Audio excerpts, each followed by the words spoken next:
Qu'est-ce que l'expérience de la maladie m'amène en tant que coach et hypnothérapeute? Elle m'amène non pas une compétence, mais une sensibilité particulière au domaine, à l'expérience subjective qu'est la maladie. Par subjectif, j'entends quelque chose qui dépend que de moi.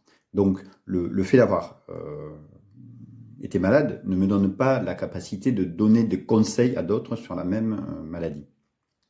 Concrètement, je suis porteur du VIH depuis plus de 30 ans. Et cela me donne une sensibilité particulière au domaine de la santé. J'ai découvert ma séropositivité à une époque où on mourait largement du VIH. Et j'estime que ce qui m'a sauvé à l'époque, c'est que j'avais davantage peur d'être malade que de mourir.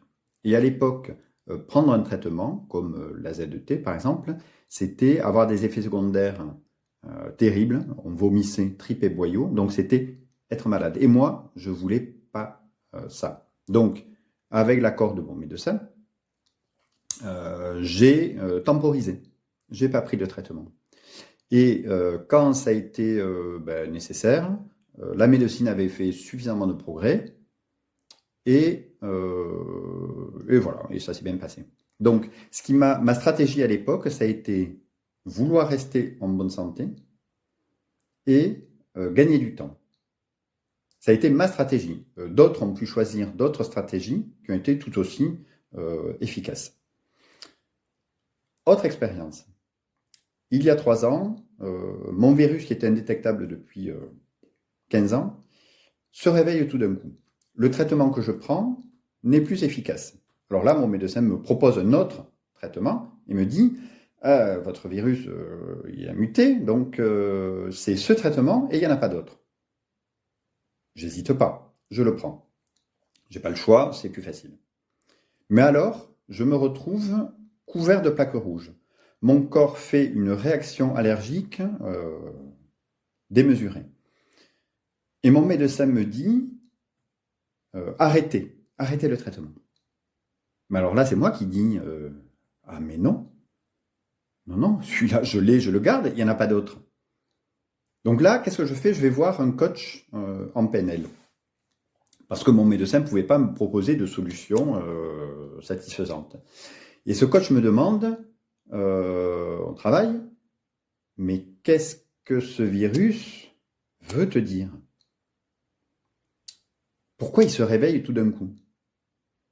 Et pourquoi ton corps réagit comme ça? Pourquoi il est allergique au seul traitement qui va te sauver la vie?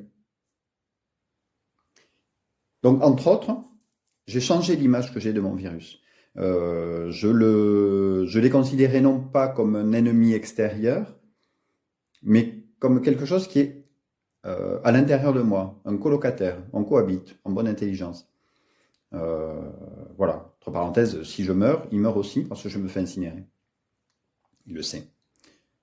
Donc, les réponses que j'ai apportées à ce moment-là, elles sont anecdotiques, ça ne concerne que moi.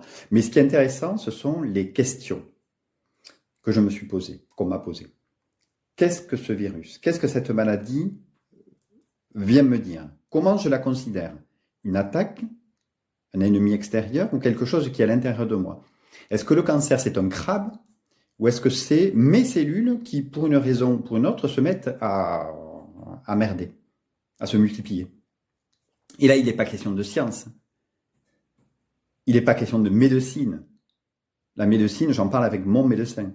Il est question d'image que je me fais. Il est question de métaphore. C'est très personnel.